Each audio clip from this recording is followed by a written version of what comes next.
पाठ 12 विशेषण तथा विशेषण के भेद, एडजेक्टिव एंड इट्स टाइप्स।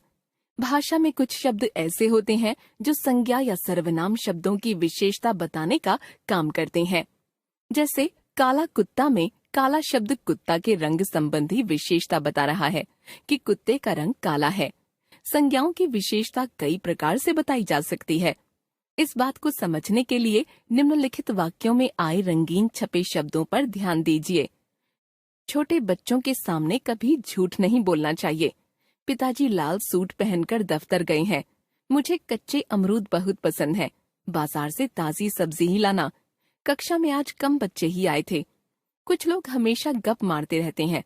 मुझे सिर्फ 5 किलो आटा ही चाहिए। क्या मुझे थोड़ा सा दूध मिल सकता है? 3 अध्यापक पिकनिक पर गए थे। यहाँ 10-15 लोगों के ठहरने की व्यवस्था है।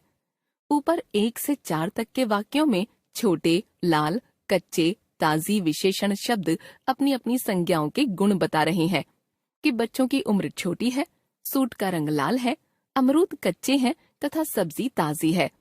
वाक्य 5 से वाक्य 8 तक में आने वाले शब्द कम, कुछ, 5 किलो, थोड़ा सा अपनी अपनी संज्ञाओं की मात्रा बता रहे हैं कि बच्चे कम हैं, कुछ लोग हैं, आटा 5 किलो है तथा दूध थोड़ा सा है। वाक्य 9 तथा 10 के 3 तथा 10-15 शब्द अपनी अपनी संज्ञाओं की संख्या बता रहे हैं कि अध्यापकों की संख्या 3 है तथा लोगों की संख्या 10-15 है। कहने का तात्पर्य इतना ही है कि ये सभी रंगीन शब्द अपनी अपनी संज्ञाओं के गुण, मात्रा, संख्या आदि से संबंधित विशेषताएं बता रहे हैं। व्याकरण में ऐसे शब्दों को विशेषण कहा जाता है।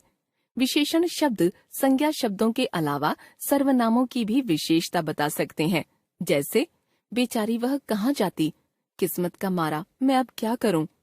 विशेषण की परिभाषा: जो शब्द संज्ञा या सर्वनाम शब्दों की विशेषता, गुण, दोष, संख्या, मात्रा आदि बताते हैं, विशेषण कहलाते हैं। विशेषण जिन शब्दों की विशेषता बताते हैं उन्हें विशेष्य भी कहा जाता है।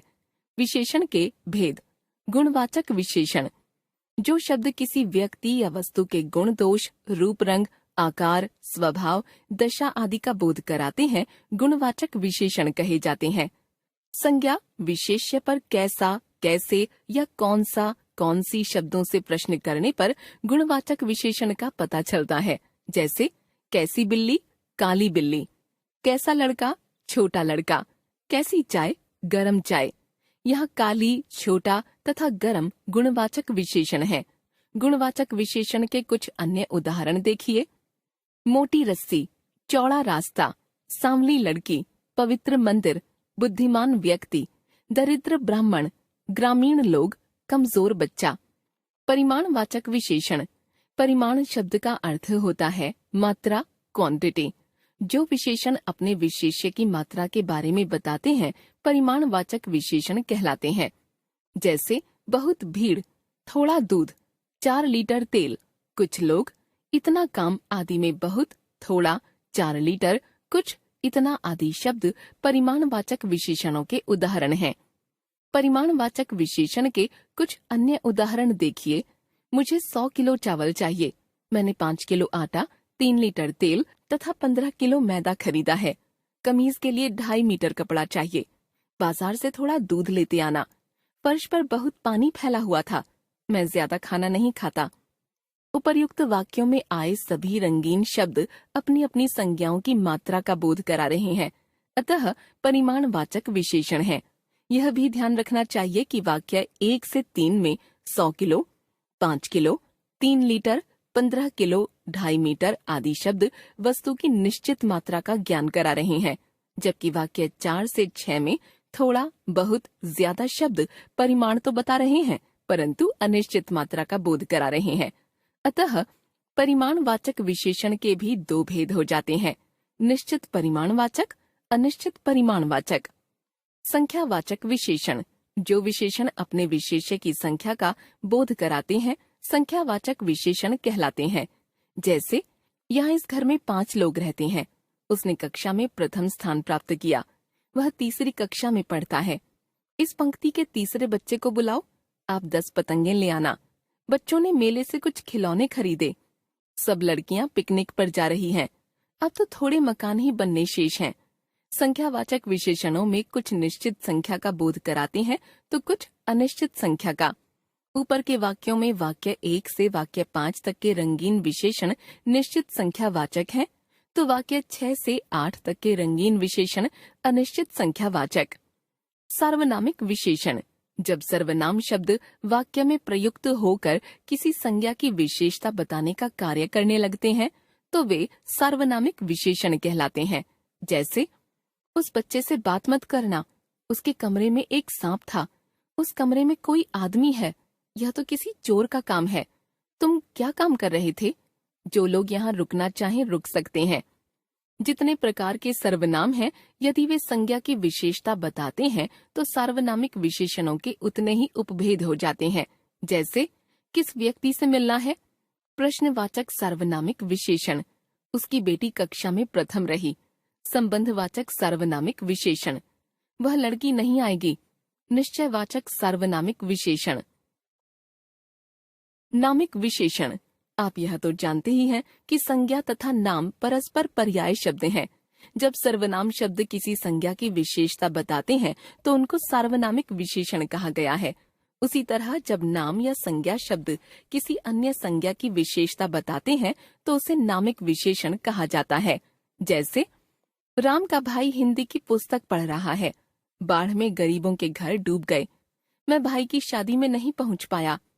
ध्यान रखिए, सर्वनाम तथा सार्वनामिक विशेषण। सर्वनाम तथा सार्वनामिक विशेषण को पहचानने में हम अक्सर गलतियां करते हैं, अतः इनके अंतर को समझना आवश्यक है। इनके अंतर को समझने के लिए यह ध्यान रखिए कि सर्वनाम शब्द संज्ञा के स्थान पर प्रयुक्त होते हैं, जबकि सार्वनामिक विशेषण शब्द किसी विशेषण के स्थान पर प्रयुक्त होकर संज्ञाओं की विशेषता बताते हैं। जैसे, सर्वनाम सार्वनामिक विशेषण, वहाँ कोई खड़ा है, वहाँ कोई आदमी खड़ा है, यह घर मेरा नहीं है, यह मेरा घर नहीं है, मैं किसी से बात नहीं करूँगा, मैं किसी बच्चे से बात नहीं करूँगा। विशेषण तथा विशेष्य, विशेषणों के द्वारा जिन संज्ञा या सर्वनामों की विशेषता बताई जाती है उन संज्ञा या सर्वनामों को विशेष्य कहा जाता है। जैसे, काला कुत्ता में काला विशेषण है तो कुत्ता विशेष्य। देखिए अन्य उदाहरण। विशेषण विशेष्य, छोटी लड़की, सफेद कमीज, काली बिल्ली, परिश्रमी किसान। प्रविशेषण, हिंदी में कुछ विशेषण किसी दूसरे विशेषण शब्द के पहले लगकर उसकी विशेषता बताने का कार्य करते हैं। जैसे, प्रविशेषण विशेषण विशेष्य, बहुत छोटा बच्चा, एकदम मूर्ख आदमी, इतने बेईमान लोग। ऊपर के उदाहरणों में बहुत, एकदम, इतने शब्द क्रमशः छोटा, मूर्ख तथा बेईमान विशेषणों के पहले आकर उनकी विशेषता बता रहे हैं। व्याकरण में इन विशेषणों को जो विशेषण शब्दों की विशेषता बताते हैं प्रविशेषण कहा जाता है। विशेषण की रचना, विशेषण में कुछ तो मूलतः विशेषण ही है, पर कुछ ऐसे विशेषण भी हैं जिनकी रचना अन्य शब्दों जैसे संज्ञा, सर्वनाम, क्रिया, अव्यय आदि से होती है। कहने का तात्पर्य इतना ही है कि विशेषण की रचना हिंदी में 4 प्रकार के शब्दों से संभव है। संज्ञा से विशेषण, सर्वनाम से विशेषण, क्रिया से विशेषण, अव्यय से विशेषण। देखिए सभी के उदाहरण।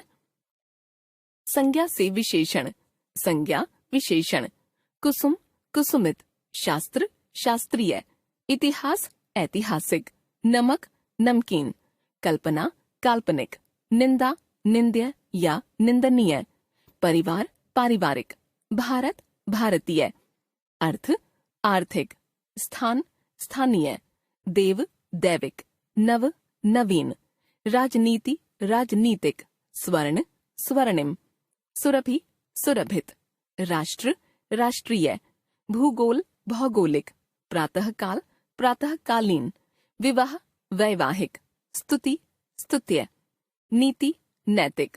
सर्वनाम से विशेषण, सर्वनाम विशेषण, मैं मुझसा, वह वैसा, हम हमसा, आप आपसा या आपसी, जो जैसा, कौन कैसा।